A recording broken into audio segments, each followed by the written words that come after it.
Le verbe to be, c'est le verbe le plus utilisé en anglais. Dans cette vidéo, je vais vous aider à mieux comprendre ce verbe. D'abord, conjuguons le verbe to be au présent. Je suis, I am. Je suis, I am. Tu es, you are. Tu es, you are.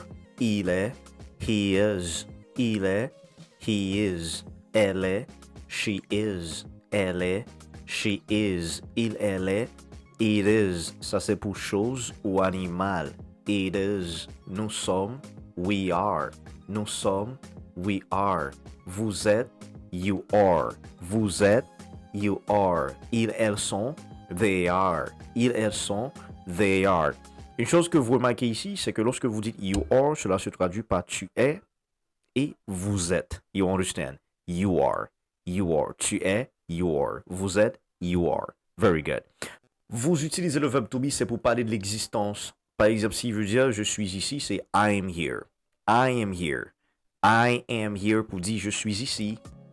I am here. Je suis ici. I am here. Il est ici. He's here. Il est ici. He's here. Hey, he's here. Nous sommes ici. We are here. We are here. Nous sommes ici. We are here. Vous voyez, ça c'est pour parler de l'existence. C'est-à-dire, vous dites que quelqu'un ou quelque chose existe. C'est ça l'idée. Si vous écoutez, elle est à la maison, c'est she's at home. She's at home. Elle est à la maison. She is at home. She's at home. Écoutez, she's at home. She's at home. She's at home. She's at home. Et souvent, le natif dit seulement she's home. She's home. Mais la préposition at ici. She is at home. Very good. Et si vous écoutez, il y a un problème, c'est there's a problem. There is a problem. C'est-à-dire, vous insistez sur le fait qu'il y a quelque chose qui existe. There's a problem. Il y a un problème. Hein? There's a problem. En fait, ça, c'est pour parler de l'existence. Vous voyez ici, be veut dire exister, être présent. C'est ça l'idée. Donc, vous utilisez aussi le verbe to be, c'est pour parler de l'identité. Yes. Par exemple, si vous dites écoutez, je suis professeur, c'est I am a teacher. Yes, I am a teacher. Je suis professeur. I am a teacher. Mais si vous dites écoutez, je suis professeur d'anglais, c'est I am an English teacher. I'm an English teacher. I am an English teacher. Vous voyez, c'est très simple, il n'y a pas de complications, mesdames et messieurs. Par exemple, là, on dit il est mon ami, so he's my friend. So he's my friend. C'est pour dire il est mon ami. Si vous dites elle est mon ami, so she's my friend. Mais là, c'est il est mon ami, so he's my friend. Bien, ce sont des étudiants. They are students. They are students. Students. Like students, c'est correct. Mais souvent, le son que vous entendez, c'est students. Students. Very good. En fait, ça, c'est pour parler d'identité. Par exemple, ici, le verbe to be définit la personne. Vous voyez, c'est ça. Maintenant, vous utilisez le verbe to be, c'est pour faire la description. Ça veut dire, vous dites comment vous êtes. C'est ça. Et vous décrivez l'état, la qualité. C'est ce que vous faites. Par exemple, si vous dites je suis fatigué, c'est I'm tired. I'm tired. Je suis fatigué. I'm tired. Je suis fatigué. I'm tired. Il est fatigué. He's tired. He's tired. Elle est fatiguée. She's tired. Hey, she's tired. Nous sommes fatigués. We're tired. Yes, we're tired. Vous voyez? Ici, c'est l'état. Vous voyez? C'est ça. Vous faites la description d'une personne. Vous parlez d'une personne. Et souvent, c'est avec les adjectifs. Et vous savez déjà, avec les adjectifs, c'est le verbe to be que vous utilisez, mesdames et messieurs. Là, elle est heureuse. C'est she is happy. She's happy. She is. She's happy. Vous voyez, she is, la forme réduite, c'est she's. She's. Like she is, she's. He is, he's. It is, it's. Vous voyez? Yeah. She's happy. Elle est heureuse. She's happy. Elle est heureuse. She's happy. La voiture est rapide. The car is fast. The car is fast. Vous voyez, c'est des adjectifs. Que ce soit tired, que vous voyez ici, que ce soit happy, fast, c'est des adjectifs justement pour décrire une personne ou des choses. Ça, c'est le verbe to be, mesdames et messieurs. That's actually very important.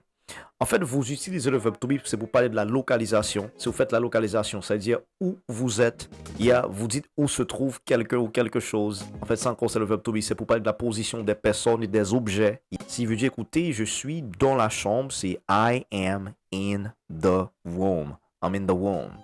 Yeah, I'm in the room. Je suis dans la pièce. I am in the room. I am in the room. Le livre est sur la table. The book is on the table. The book is on the table. Le livre est sur la table. The book is on the table. Ils sont à l'école. They are at school. They are at school. Ils sont à l'école. They are at school. Maintenant, vous voyez, guys, ça, c'est lorsque vous parlez de la position des personnes et des objets. Je suis à la maison, c'est I am home. Vous voyez, ça, c'est la position. Vous voyez, je suis au travail, c'est I am at work. I am at work. Je suis à l'école, I am at school. Je suis à l'église, c'est I am at church. Vous voyez, I am at church. Vous voyez, ça, c'est la position des personnes et des objets. Le téléphone est sur la table. The phone is on the table. The phone is on the table. En fait, ça, c'est la position, justement. You understand, guys, right? Vous utilisez le verbe to be, c'est pour parler de votre âge. Yes. Mais vous savez, j'ai la question pour dire quel est ton âge, c'est how old are you? How old are you? Hey, how old are you? Bien, si vous voulez, vous dites what is your age? What is your age? Quel est ton âge? What is your age? What is your age? What is your age? Mais là, si vous dites écoutez, bon, j'ai 25 ans, c'est I am 25. Si vous voulez, vous dites years old. I am 25 years old. Years old, ici, c'est optionnel. Si vous voulez, vous dites tout simplement I'm 25. Yeah, j'ai 25 ans. Vous voyez la différence ici? En français, c'est le verbe avoir que vous utilisez, mais en anglais, c'est le verbe to be. Là, tu dis I am. Ce n'est pas I have, mais c'est I am. Parce qu'en anglais, on est un âge. Ce n'est pas le verbe avoir que vous utilisez, c'est le verbe to be. I am 25. Bien, elle a 10 ans, so she is 10. She's 10. Mais si veut dire, écoutez, je viens juste d'avoir 29 ans, c'est I'm just turned 29. Yeah, 29. 29. You guys understand, right? N'oubliez pas les deux questions pour dire quel est ton âge. C'est soit vous dites How old are you? Ou bien What is your age? How old are you? What is your age? How old are you? What is your age? Vous utilisez le verbe to be pour répondre. I am 29. I am 30. I am 40. I am 60. Let's go, guys. Very good. Very good. Vous utilisez le verbe to be, c'est pour parler de la profession. Oui. C'est pour parler de votre métier, mesdames et messieurs. Vous voyez, il y a des questions pour dire qu'est-ce que vous faites dans la vie, quel est ton métier. C'est soit vous dites What do you do? Tout court. What do you do? Quel est ton métier? What do you do? Qu'est-ce que vous faites? What do you do? Ou bien vous dites What is your job? What is your job? Quel est ton métier? What is your job? What is your profession? Quelle est ta profession? What is your profession? Mais il y a cette question que j'aime, c'est What do you do for a living? What do you do for a living? C'est-à-dire, que faites-vous dans la vie? Littéralement, c'est ça. What do you do for a living? Bien, je suis médecin, c'est I am a doctor. I am a doctor. Vous voyez ici, O-R a un son E. Doctor, doctor, doctor. Tout comme E-R aussi a un son E ici, je dis driver. So he's a driver. Il est chauffeur. So he's a driver. So he's a driver. Je suis professeur, c'est I am a teacher.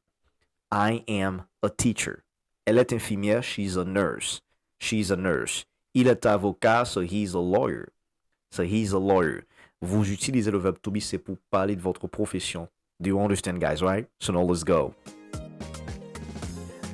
Et aussi, vous utilisez le verbe to be, c'est pour parler de votre nationalité, c'est-à-dire votre origine. Yeah, it's actually very important to talk about your nationality and your origin. Okay, guys. Mais c'est quoi la question pour dire quelle est ta nationalité? La question c'est what is your nationality? Hey, what is your nationality? Quelle est ta nationalité? What is your nationality? Je suis haïtien, I'm Haitian. I am Haitian. Je suis haïtien, I'm Haitian. Elle est française, so she's French. She is French. She's French. Very good. Mais ils sont américains, so they are American. They're American. They are. They're American. Pour dire ils sont américains, they're American. You understand, guys? En fait, ça, c'est pour parler de votre nationalité. Mais si je dis d'où viens-tu, d'où venez-vous, ça c'est l'origine, c'est where are you from? Where are you from? Et même dans ce cas, vous utilisez le verbe to be pour répondre. Si vous dites je viens d'Haïti, c'est I am from Haiti. Je viens aux États-Unis, I am from the United States of America. Je viens en France, so I am from France. Vous voyez? Ici, c'est le verbe to be. Je viens en Afrique, so I am from Africa. Vous utilisez le verbe to be, c'est pour parler de votre nationalité ou bien votre origine. So now let's go, guys, and make it happen. Very good. Je suis haïtien, I'm Haitian. Et il y a aussi l'un des 12 temps en anglais, vous utilisez le verbe to be, c'est pour parler bien du présent continu. C'est pour parler d'une action en cours, en progression. C'est ça. En fait, la structure, c'est le verbe to be suivi d'un verbe en ing. Par exemple, si vous dites je suis en train de manger, c'est I am eating. C'est-à-dire l'action est en cours, l'action est en progression. L'action que je fais maintenant, c'est que je suis en train d'enseigner. C'est I am teaching. C'est ce que je fais maintenant. So, I am teaching now. Je suis en train d'enseigner. Vous voyez, le verbe to be suivi d'un verbe en ing. Et ça, c'est pour parler d'une action en cours, en progression. C'est ça l'idée. Lorsque l'action se fait maintenant, vous utilisez le présent continu. Et même au sens plus large, disons que vous travaillez sur un nouveau projet. En fait, ça, c'est une action en cours. Hein. C'est I'm working on a new project. C'est-à-dire, je suis en train de travailler sur un nouveau projet. So, I'm working on a new project. You understand? Mais là, on dit elle est en train de travailler, c'est she's working. So, she's working. Pour dire elle est en train de travailler, she's working. She's working. Vous voyez ça, c'est le présent continu. Mais c'est quoi la question pour dire qu'est-ce que tu fais maintenant? La question c'est what are you doing now? So what are you doing now? Qu'est-ce que tu fais maintenant? Hey, what are you doing now? What are you doing now? Hey, what are you doing? Si vous voulez, vous enlevez l'indicateur de temps pour dire tout simplement what are you doing? Hey, what are you doing? Bien, what are you doing now? I am teaching English. J'enseigne l'anglais. Je suis en train d'enseigner l'anglais. C'est l'action en cours, en progression. Vous voyez? So good, guys. Bien, la dernière partie, bon, en fait, ça, c'est un peu avancé. Vous utilisez le verbe to be quand tu veux dire que l'action est terminée. C'est-à-dire l'action est subie. Par exemple, si vous dites écoutez, la porte est fermée. So the door is closed. Mais la structure, c'est le sujet plus le verbe suivi d'un verbe au participe passé. Yes. Là, la porte est fermée. So the door is closed. En fait, ça, tu veux dire que l'action est subie. Effectivement, là, the door is closed. Si vous dites écoutez, bien le travail est fait. So the work is done. The work is done. The work is done. C'est pour dire que le travail est fait, c'est terminé, c'est fini, l'action est subie. Dans ce cas, vous dites le verbe to be. Mais ça, c'est le verbe to be suivi d'un verbe au participe passé. Yes. La structure, c'est le verbe to be suivi d'un verbe au participe passé. Vous avez le sujet et puis le verbe to be suivi d'un verbe au participe passé. Aussi simple que ça. Guys, c'était bien le verbe to be.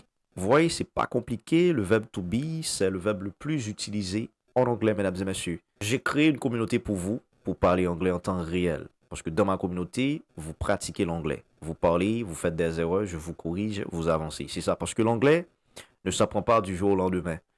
C'est la pratique qui fait l'anglais. Et si vous ne pratiquez pas, vous ne parlerez jamais l'anglais. Et c'est pourquoi j'ai créé une communauté pour vous, guys. Et dans cette communauté, vous parlez l'anglais presque tous les jours.